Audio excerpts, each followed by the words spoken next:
मध्य प्रदेश की 230 विधानसभा सीटों पर कल मतदान होना है। इसके लिए आज चुनाव तैयारियां लगभग पूरी हो चुकी हैं या कहीं फिर अंतिम चरण में हैं।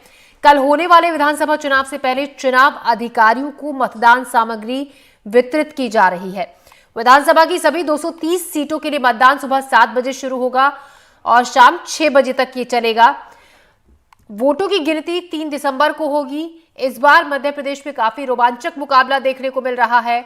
कांग्रेस और बीजेपी के बीच यहां पर सीधी टक्कर है। हालांकि सपा, बसपा और आम आदमी पार्टी भी यहां पर चुनाव लड़ रही हैं और कुछ सीटों पर उलटफेर भी कर सकती हैं।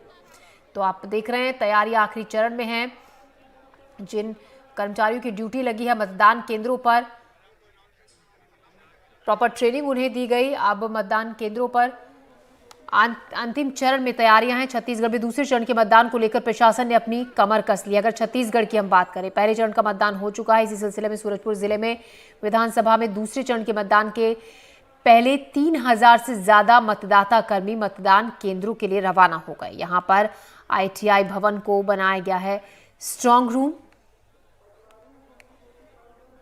छत्तीसगढ़ में विधानसभा चुनाव के लिए अब चंद घंटों का समय बचा है। ऐसे में जो 3088 मतदान दल के जो लोग हैं सूरजपुर के ITI ग्राउंड से रवाना हो रहे हैं। ऐसे में तस्वीरों में आप देख सकते हैं कि मतदान सामग्री के साथ मतदान दल के लोग जो 150 बस में अपने केंद्र के लिए यहां से निकल रहे हैं, जहां 7,05,391 मतदाता हैं, जिनके लिए 877 मतदान केंद्र बनाए गए हैं, जिसमें 10-10 संगवारी, एक दिव्यांग व 5-5 युवा आदर्श मतदान केंद्र बनाए गए हैं। ऐसे में जो मतदान दल के लोग हैं सफल मतदान के लिए अपने केंद्रों की ओर यहां से रवाना हो रहे हैं। इमाम हसन, NDTV, सूरजपुर। तो दूसरे चरण के मतदान के लिए प्रशासन पूरी तरीके से तैयार है। MP चुनाव की तैयारियां पूरी हो गई हैं। आपको बता दें 4 ग्रुप में यहां पर मतदान केंद्रों को बांटा गया है। आपको ये भी बता दें कि 7 विधानसभा सीटों के लिए 2034 मतदान केंद्र बनाए गए हैं। तो मध्य प्रदेश में 230 विधानसभा सीटों के लिए 17 नवंबर को यानी कि कल शुक्रवार को मतदान होने हैं। ऐसे में निर्वाचन आयोग अपनी तैयारियों में जुटा है। इसी के तहत देवास केंद्रीय विद्यालय में सुबह 6 बजे से ही मतदान सामग्री का वितरण हो रहा है। तस्वीरें आप देख रहे हैं।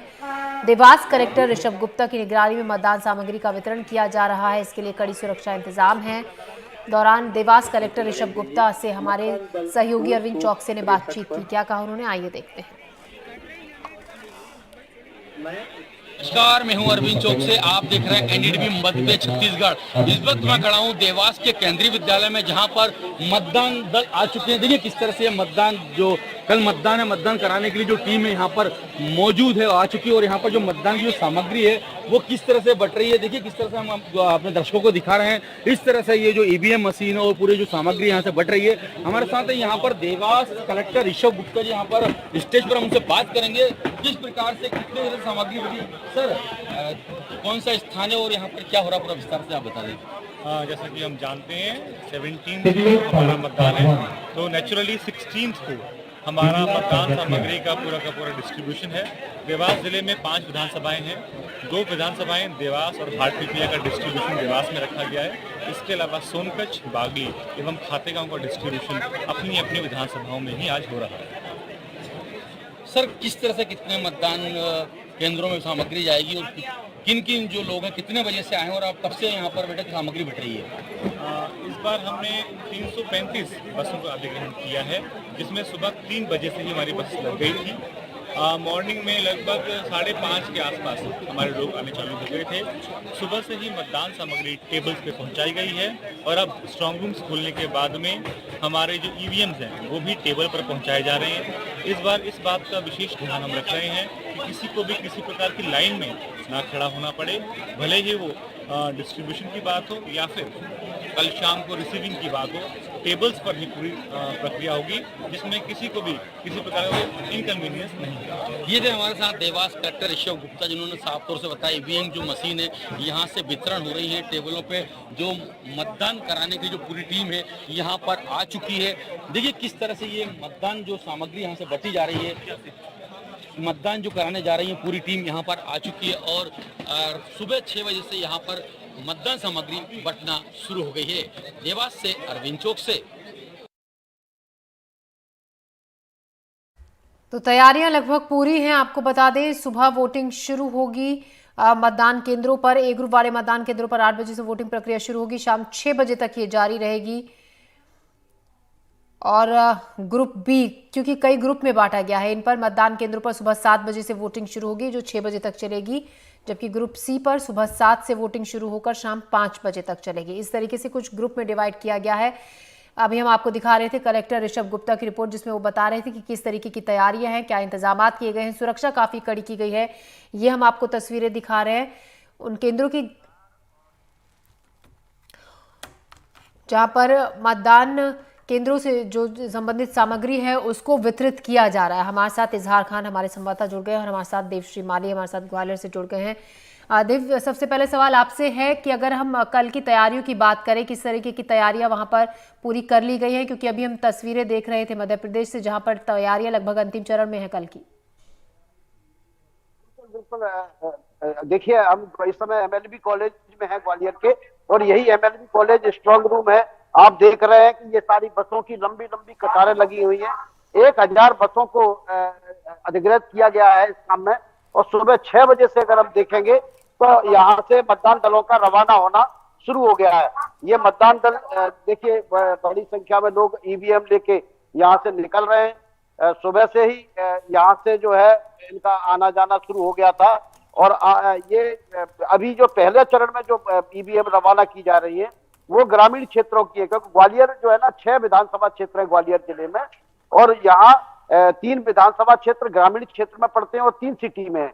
तो पहले यही तय किया गया कि सुबह 6 बजे से जो मतदान सामग्री का वितरण किया गया और ये जो बसें रवाना हो रही है ये ग्रामीण क्षेत्र भितरवार, डबरा और ग्वालियर ग्रामीण इन क्षेत्रों के लिए रवाना हो रही है।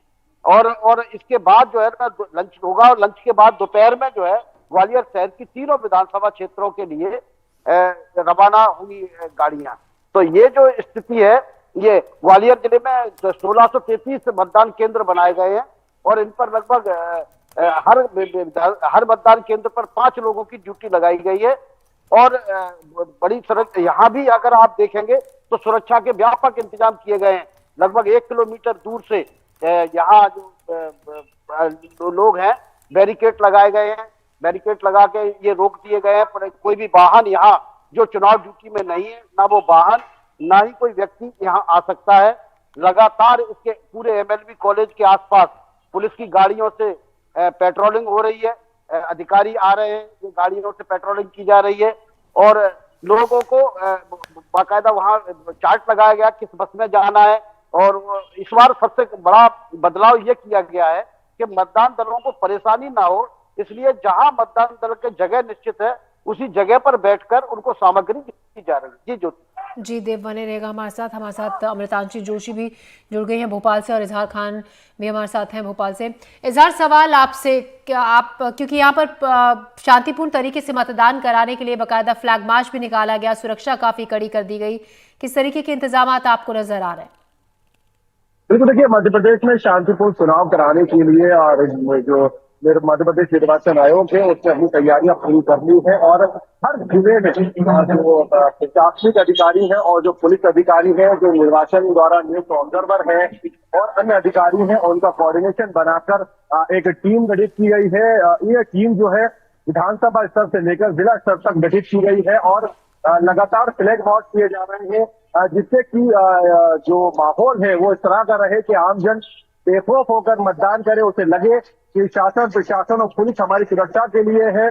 और साथ ही जो असामाजिक तत्व है या फिर जिनकी चुनाव में गड़बड़ी करने की नीयत है उनको भी एक खौफ लगे कि नहीं, पुलिस की नजर हम पर है, लगातार हमारे पर पुलिस नजर बनाई हुई है, अगर हमने कोई गड़बड़ी की तो हमारे ऊपर कार्रवाई की जाएगी। तो कुल मिलाकर मध्य प्रदेश में शांतिपूर्ण चुनाव करवाने के लिए राज्य निर्वाचन जो मध्य प्रदेश निर्वाचन आयोग है उसकी तैयारियां पूरी कर ली है, प्रशासन ने अपनी तैयारी पूरी कर ली है, पुलिस सतर्क है, सजग है, लगातार चौकसी बनाई हुई है, चाक चौबंद व्यवस्था है। और अगर हम बात करें मध्य प्रदेश में विधानसभा चुनाव की, तो अगर कुछ एक जिलों को छोड़ दिया जाए तो मध्य प्रदेश में ज्यादातर शांतिपूर्ण चुनाव हुए हैं। पिछले अगर हम कई चुनावों की बात करें, भिंड, मुरैना, ग्वालियर, चंबल, अगर एरिया को छोड़ दे जहां पर इक्का दुक्का कुछ किसी प्रकार की घटनाएं सामने आई है, हिंसा की, फायरिंग की, तो उसके अलावा मध्य प्रदेश में लगभग शांतिपूर्ण तरीके से मतदान होता है। जो समस्या आती है वो समस्या आती है कि कभी ईवीएम जो है काम करना बंद कर देती है, ईवीएम खराब हो जाती है, उस तरह की समस्याएं आती हैं।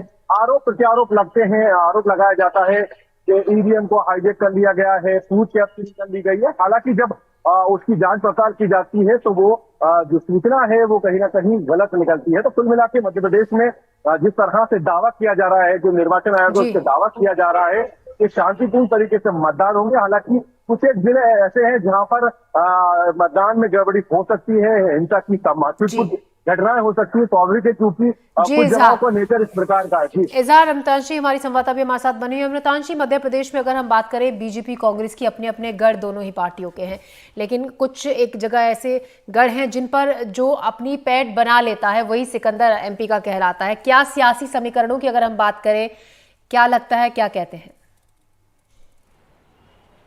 देखिए, बहुत ही उलझे और सुलझे दोनों ही मैं कहूँगी कि समीकरण मध्य प्रदेश की राजनीति के हैं, क्योंकि यहाँ के समीकरण जो है रीजन्स के हिसाब से बदलते रहते हैं। सबसे पहले अगर हम भोपाल नर्मदापुरम संभाग की बात करें तो इस बार जो है खास तौर से ये मुख्यमंत्री शिवराज सिंह चौहान का गढ़ एक तरीके से माना जाता है, और भोपाल और पूरे नर्मदापुरम में मुख्यमंत्री शिवराज सिंह चौहान ने आखिरी समय के दौर में अच्छा खासा प्रचार किया है। और यही बात हो जाती है कि इन जगहों पर खास तौर से बीजेपी को अच्छी लीड मिल जाती है, अच्छी मजबूती मिल जाती है, जो कि कहीं ना कहीं उनको 230 विधानसभा सीटों में से जो है काफी ज्यादा फायदा करवाती है। इसके बाद अगर हम चलते हैं विंध्य की ओर, विंध्य में सबसे ज्यादा जातिगत समीकरण हावी हैं, क्योंकि विंध्य में ब्राह्मणों का दबदबा है। 2018 में एक हम कह सकते हैं वाक्य ने बीजेपी की सरकार पर जो है जो इतने लंबे समय से सरकार चली आ रही थी उसको गिरा दिया था और कांग्रेस सत्ता में आ गई थी, और सिर्फ एक उस वाक्य की वजह से जो है बीजेपी को बहुत ज्यादा नुकसान चुनावों के समय हुआ था।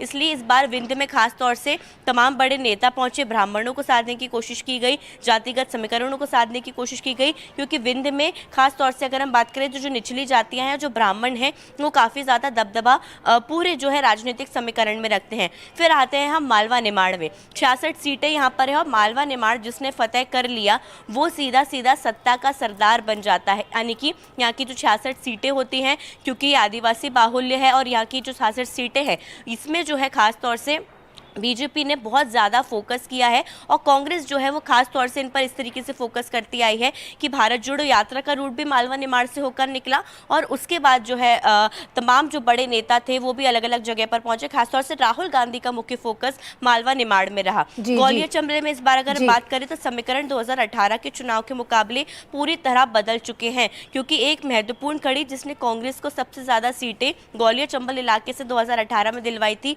वो महत्वपूर्ण कड़ी अब बीजेपी में आके शामिल हो चुकी है ज्योतिरादित्य सिंधिया। ज्योतिरादित्य सिंधिया ने इस बार कुल 50 से भी ज्यादा सभाएं की हैं, अलग अलग जगहों पर पहुंचकर एक ओपन हम कह सकते हैं कॉन्वर्सेशन उन्होंने कार्यकर्ताओं से किया, खुलेआम किया, और ज्योतिरादित्य सिंधिया का एक जबरदस्त और एक अलग अंदाज देखने को मिला। ग्वालियर चंबल में गृह मंत्री अमित शाह से लेकर तमाम बड़े नेताओं की अच्छी खासी नजर बनी हुई थी। कांग्रेस ने भी अपने प्रचार की शुरुआत लगभग ग्वालियर चंबल से ही की थी, और प्रियंका गांधी ग्वालियर भी पहुंची हुई थी। इसके अलावा मध्य क्षेत्र की अगर हम बात करें तो यहाँ पर जो खास तौर से जो है बीजेपी हमेशा लीड लेती हुई नजर आई है, वो जो है बरकरार करने की कोशिश करेगी, लेकिन कई ऐसे क्षेत्र हैं जहाँ पर पूरी तरीके से खासा जो हम कह सकते हैं बीजेपी और कांग्रेस का समीकरण है वो बहुत ही अच्छे से पूरा डिज़ाइन किया गया है। तो देखिए जैसे जैसे रीजन बदलते जाते हैं, चाहे ग्वालियर चंबल विंध्य की बात करें, बुंदेलखंड की अगर हम बात करें, बुंदेलखंड में इस बार बीजेपी को काफ़ी ज़्यादा मेहनत करने की ज़रूरत पड़ी है, क्योंकि बुंदेलखंड में खास तौर से इस बार कई मुद्दे चुनाव में गूंजने वाले हैं,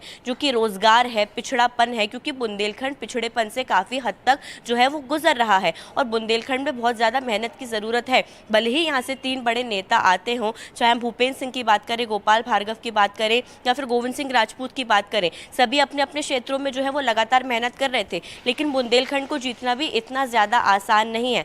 फिर मध्य प्रदेश की राजनीति में एंट्री होती है आदिवासियों की, क्योंकि 47 एसटी आरक्षित सीटें हैं, और आदिवासियों का जो दबदबा है, जो प्रभाव वो रखते हैं। जी बिल्कुल अमृतांशी, आगे बातचीत में आपसे जारी रखूंगी। मेरा सवाल यहाँ पर देव श्रीमानी से है। देव, हम आपसे सवाल ये पूछना चाहेंगे, अगर हम ग्वालियर चंबल की बात करें, जैसा कि अमृतांशी भी बता रही थी, अगर बीजेपी कांग्रेस दोनों ही इस क्षेत्र में बगावत से जूझ रहे हैं, काफी दिग्गज हैं जिनके पेच इन सीटों पर फंस सकते हैं। सबसे कहना चाहिए एपी सेंटर बना हुआ है इस चुनाव का, और यहाँ बीजेपी की कहते ना जो कहा नाराज भाजपा, शिवराज भाजपा, महाराज भाजपा, तो ये तीनों भाजपाओं के बीच में भी थोड़ा सा संघर्ष है। इसके अलावा विभिन्न दल, चाहे कांग्रेस हो या बीजेपी हो, यहाँ गुटबाजी से जूझ रहे हैं जी। अगर हम भिंड में देखेंगे तो विद्रोह में कई लोग उतरे हैं, हम दतिया में देखेंगे, शिवपुरी में देखेंगे। और खास बात ये भी है कि इस बार जो है ना सीन पूरा बदला हुआ है। जो 2018 के चुनाव में कांग्रेस से उम्मीदवार हुआ करते थे, उनमें से ज्यादातर लोग बीजेपी से उम्मीदवार हैं, उनमें से कई बीजेपी के उम्मीदवार इस बार कांग्रेस के उम्मीदवार हैं। तो बड़ा रोचक मुकाबला इस बार हो रहा है ग्वालियर चंबल में, और इसमें सिंधिया की प्रतिष्ठा निश्चित तौर पर दांव पर है, क्योंकि कहा जाता था कि 2018 की जो चुनाव में विजय मिली थी ग्वालियर में 26 सीटें ग्वालियर चंबल में मिली थी 34 में से, उनमें ज्योतिरादित्य सिंधिया का रोल था। तो अब उनको ये प्रूव करना पड़ेगा कि हाँ वाकई में उनका रोल था, और इसीलिए उन्होंने ग्वालियर चंबल में पिछले 3 महीने से अपनी पूरी ताकत झोंक रखी है। समाजों के सम्मेलन किए हैं, दौरे किए हैं, कार्यकर्ताओं से बैठक की है, उनका गुस्सा दूर करने की कोशिश की है, अपने कार्यकर्ताओं को और बीजेपी के कार्यकर्ताओं को एक करने की कोशिश की है, क्योंकि उनके लिए भी एक अगली परीक्षा की घड़ी है। और ये चुनाव अभी परिणाम 3 दिसंबर को जो आएंगे वो बताएंगे कि हाँ वाकई में 2018 के चुनाव परिणाम उनके कारण ही आए थे, या फिर कांग्रेस यहाँ मजबूत स्थिति में है, या भारतीय जनता पार्टी। जी देव, अगर ग्वालियर ग्रामीण की हम बात करें तो यहाँ पर भी बगावत की वजह से स्थिति काफी गड़बड़ नजर आ रही है। बिल्कुल, ग्वालियर ग्रामीण में एक्चुअल में बगावत अब ग्वालियर चंबल में लगभग सभी जगह है। तो सिंधिया जी के जाने के बाद अगर हम देखेंगे तो बीजेपी लगभग 2 खेमों में बची रही। बीजेपी ने हालांकि पिछले 15 दिन में काफी पेच रिपेयरिंग की है, लेकिन ग्वालियर ग्रामीण में जो एक बड़ा झटका कांग्रेस को लगने वाला था, जो केदार सिंह कंसाना कांग्रेस के थे, उन्होंने बगावत कर दी थी कि हम निर्दलीय चुनाव लड़ेंगे, लेकिन कांग्रेस के नेताओं ने, दिग्विजय सिंह ने, कमलनाथ ने उनसे बात करके उस बगावत को फिलहाल थाम दिया है। तो इसलिए उनको फायदा मिल रहा है। दूसरा, बहुजन समाज भारतीय जनता पार्टी के एक नेता और पूर्व विधायक मदन कुशवाहा जो है ग्रामीण क्षेत्र में पकड़ रखते हैं, वहीं से वो एमएलए रहे हैं, और वो अंतिम क्षणों में अगर आपने देखा होगा कि मल्लिकार्जुन खड़गे के सामने वो कांग्रेस में शामिल हो गए। बीजेपी को तीसरा झटका बृजेंद्र तिवारी के रूप में लगा। बृजेंद्र तिवारी भी बीजेपी के कद्दावर नेता है, ब्राह्मण नेता है, और उनका ग्वालियर ग्रामीण, दक्षिण और भितरवार इलाके में काफी दखल है, और वो भी दिग्विजय सिंह के सामने कांग्रेस में शामिल हो गए। तो निश्चित तौर पर बीजेपी के खिलाफ कांग्रेस ने अपना जाल बिछाने में कोई कसर नहीं छोड़ी है कि वो किसी भी कीमत पर उसको बाहर न निकलने दे। अब आज मतदान दल रवाना हो रहे हैं, कल ईवीएम में जनता का नतीजा कैद हो जाएगा कि जिसने जो 5 फेंके थे उसमें कौन फंसा है, किसके जाल में कौन फंसा है। तो कल ये सिलसिला शुरू हो जाएगा। जी देव, इजहार खान हमारे संवाददाता भी हमारे साथ बने हुए। इजहार, काफी इलाकों का आपने भी पिछले दिनों दौरा किया, लोगों से बातचीत की, नेताओं से बातचीत की। हम आपसे अगर जमीनी तौर पर जानना चाहें, क्या खास वो अहम मुद्दे हैं लोगों के जिनको जहन में रखकर वोट के लिए निकलेंगे, जिनको लेकर पिछले 5 सालों से वो इंतजार कर रहे थे? कि बहुत लोगों की ये भी शिकायत देखने को मिली थी कि जो काम कहा गया था, जो वादे किए गए थे, उनको पूरा नहीं किया गया, इसलिए काफी नाराजगी भी कुछ हिस्सों में इस बार ज्यादा देखी जा रही है। देखिए, मध्य प्रदेश में इस बार का जो विधानसभा चुनाव है 2023, इसमें मध्य प्रदेश का जो मिजाज है वो पिछले कई चुनावों से कुछ बदला दिखाई दे रहा है।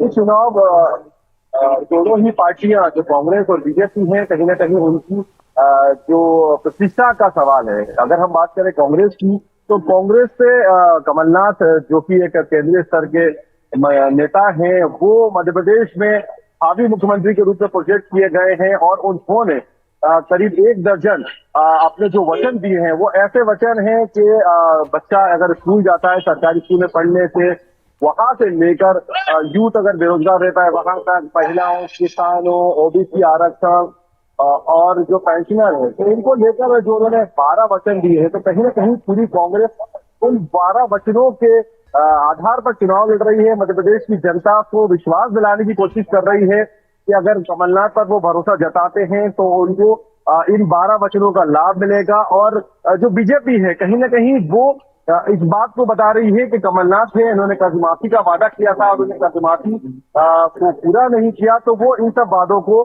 कैसे पूरा करेंगे। तो इसी कश्मकश में, इसी जद्दोजहद में, इसी खींचतान में मध्य प्रदेश का पूरा विधानसभा चुनाव देखने को मिला है। आरोप प्रत्यारोप का दौर लगातार जारी है, और हालांकि इस चुनाव में एक चीज और ये देखने को मिली कि इस दौरान जब हम जनता के बीच गए, अलग अलग विधानसभाओं से हमने फीडबैक लिया ग्रामीणों का, तो कहीं ना कहीं एक बात हमें देखने को मिली जो हैरानी वाली बात थी कि जनता बदलाव की बात कर रही थी। हालांकि अब वो बदलाव क्या था ये स्पष्ट नहीं कर पाई। कुछ जगहों पे जो वोटर है वो साइलेंट है, वो कुछ भी कहने को तैयार नहीं है। हालांकि कुछ जगहों पर जो वोटर है वो लगातार बदलाव की बात कर रहा है कि अब बदलाव होना चाहिए। तो क्या वो कमलनाथ की जो 15 महीने की सरकार थी उसको लेकर बोलता है, या फिर वो जो 18.5 साल की बीजेपी की सरकार है उसको लेकर बोलता है? तो कहीं ना कहीं जो 17 नवंबर यानी कि कल जब विधानसभा चुनाव होगा, तब उसके बाद 3 दिसंबर को परिणाम आएंगे, तब ये पता चल पाएगा कि जो वोटर साइलेंट था उसने इस विधानसभा चुनाव में क्या किया, और जो लगातार बदलाव की बात कर रहा था उस वोटर ने क्या किया। और जो कमलनाथ ने वचन दिए थे, जिनको लगातार कांग्रेस भरोसा दिला रही थी, कांग्रेस के नेता लगातार हर सभाओं में दोहरा रहे थे, चाहे मल्लिकार्जुन खड़गे हो, चाहे राहुल गांधी हो, चाहे प्रियंका गांधी हो, लगातार वो कमलनाथ के वचनों को सभाओं में दोहरा रहे थे, जनता के बीच जा रहे थे। मल्लिकार्जुन खड़गे जो कि राष्ट्रीय अध्यक्ष है कांग्रेस के, वो बेरस या छोटी सी जगह जाते हैं, भोपाल की देहात विधानसभा, वहां जाकर सभा को संबोधित करते हैं, वहां को लोगों को भरोसा दिलाते हैं कि हमें सरकार में लाइए, हम आपको ये वचन देंगे। तो कहीं ना कहीं ये जो पूरा चुनाव है दोनों ही पार्टियों द्वारा अपने पूरी ताकत झोंक दी गई है इस चुनाव में। हालांकि कल यानी 17 नवंबर को मतदान है और 3 दिसंबर को परिणाम आना है, तभी पता चल पाएगा कि वोट किस तरफ बैठता है। ताकत पूरी झोंक दी थी इजहार। हमारे साथ संजीव चौधरी भी जबलपुर से जुड़ गए हमारे सहयोगी। संजीव, जिस तरीके से अभी इजहार भी कह रहे थे, दोनों पार्टियों ने एड़ी चोटी का जोर लगा दिया चुनाव प्रचार प्रसार में। अगर हम बीजेपी की बात करें, ज्यादातर जनसभाओं में, रोड शो में प्रधानमंत्री नरेंद्र मोदी छाए रहे, एक के बाद एक, कुछ कुछ दिन के अंतराल पर उनका दौरा रुका नहीं, एमपी के कई चक्कर उन्होंने लगाए। क्या लगता है आपको, बिल्कुल पूरी तरीके से मोदी के चेहरे पर ये चुनाव लड़ा जा रहा है? क्योंकि जिस तरीके से तमाम जो प्रचार प्रसार किया गया है बीजेपी का, हर जगह प्रधानमंत्री नरेंद्र मोदी जोर शोर से पार्टी के पक्ष में पार्टी की उपलब्धियां गिनवाते रहे, वोट की अपील लगातार हर मंच से करते रहे। बिल्कुल, इस चुनाव को पूरी तरह से मोदी के फेस पर लड़ा जा रहा है और हर जगह पे जो भी यहाँ तक जो मुख्य मंच बनाए जा रहे थे प्रधानमंत्री के या अमित शाह के, उसमें पूरी तरह से शिवराज सिंह नदारद थे, सिर्फ मोदी का ही चेहरा था। एक पंच लाइन है, मन में मध्य प्रदेश के मन में मोदी और मोदी के मन में मध्य प्रदेश। तो इस तरह से जो चुनाव का मुख्य चेहरा है वो मोदी ही है। ना सिर्फ प्रधानमंत्री नरेंद्र मोदी बल्कि अमित शाह, स्मृति ईरानी, जो योगी आदित्यनाथ और रक्षा मंत्री राजनाथ सिंह, इस तरह से भारतीय जनता पार्टी ने अपने स्टार प्रचारकों की पूरी फौज मध्य प्रदेश में झोंक दी थी और लगभग सभी स्टार प्रचारक कहीं ना कहीं भीड़ जुटा रहे थे। यहाँ तक कि जो फिल्म स्टार्स हैं उनको भी बुलाया गया, जो सांसद हैं उनको बुलाया गया। पर दूसरी तरफ कांग्रेस में स्टार प्रचारकों के रूप में राहुल गांधी, प्रियंका गांधी के अलावा कोई बहुत ज़्यादा नहीं थे। मध्य प्रदेश में तो दिग्विजय सिंह को बहुत कम जगह दी गई। तो पूरा प्रचार जो था वो शिवराज सिंह से हटाकर प्रधानमंत्री नरेंद्र मोदी की तरफ ले जाया गया और नरेंद्र मोदी के चेहरे पर ही चुनाव लड़ा जा रहा है। ज्योति जी, अमृतांशी, क्या इसके मायने निकाले जाएं? जिस तरीके से संजीव कह रहे हैं कि एक तरीके से किनारे धीरे धीरे शिवराज सिंह को किया गया और पूरा केंद्र, तमाम बड़े नेता वहां पर केंद्र के पहुंचे, स्मृति ईरानी, अमित शाह, जेपी नड्डा, प्रधानमंत्री नरेंद्र मोदी, क्या इसके मायने निकाले जाएं? बिल्कुल, देखिए बीजेपी की शुरू से ही आदत है कि वो एक जगह पर अगर चुनाव होता है तो उस चुनावी रण में अपनी हर ताकत को आजमाती है और यही मध्य प्रदेश में देखने को भी मिला। क्योंकि मध्य प्रदेश में अभी जो है बीजेपी बिना दूल्हे के बारात में निकल रही है, यानी कि बिना मुख्यमंत्री के चेहरे के जो है वो चुनाव में उतर रही है। तो कोई ना कोई तो एक चेहरा चाहिए ज़रूर होता है कि जिसके दम पर जो है चुनाव लड़ा जाए, और वो प्रधानमंत्री मोदी से बेहतर और कोई चेहरा नहीं हो सकता है। क्योंकि लोकसभा के पिछली बार चुनावों में 29 में से 28 सीटें प्रधानमंत्री मोदी को मध्य प्रदेश ने दिल खोल कर दी थी। बस एक सीट रह गई थी, वो थी छिंदवाड़ा की, जो कि कमलनाथ का गढ़ है। और इस बार तो बीजेपी की ये जो तैयारियां हैं, ये लोकसभा से लेकर विधानसभा चुनाव तक पूरी हैं। देखिए, इस बार बीजेपी के लिए और कांग्रेस दोनों के लिए ये लड़ाई बहुत बड़ी है, क्योंकि कांग्रेस का 2018 में कई सालों का सूखा खत्म हुआ था। जैसे तैसे वो सरकार में आई, लेकिन दोबारा से सरकार चली गई। कांग्रेस की लड़ाई है कि दोबारा से जो उनके हाथ से सरकार छिन गई, जो सत्ता छिन गई, वो दोबारा से जो है सत्ता में आना। बीजेपी की सबसे बड़ी लड़ाई है उनके करोड़ों लाभार्थियों और असंतुष्ट वोटरों के बीच की, क्योंकि बीजेपी ने दिल खोलकर इस बार योजनाएं शुरू की। लाडली बहनों को दिल खोलकर पैसा दिया, वृद्धाओं को दिया, आदिवासियों को दिया। जो लाभार्थी हैं वो तो देखिए बहुत ज्यादा खुश हैं, लेकिन जो असंतुष्ट वोटर हैं, जिनको कुछ नहीं मिला, उनकी कहीं ना कहीं शिकायत है कि हमें कुछ नहीं मिला, और वो भी इंतजार कर रहे हैं कि उनके लिए भी कोई योजनाएं खुलनी चाहिए थी या फिर आनी चाहिए थी। तो ये एक बीजेपी की लड़ाई हो जाती है। बाकी अगर हम बड़े नेताओं की बात करें तो बड़े नेताओं ने यहाँ पर आकर प्रधानमंत्री मोदी से लेकर यहाँ मध्य प्रदेश की योजनाएं तक गिनाई है। तमाम योजनाएं भी गिनवाई। मृतांशी, आपसे हम बातचीत आगे भी जारी रखेंगे।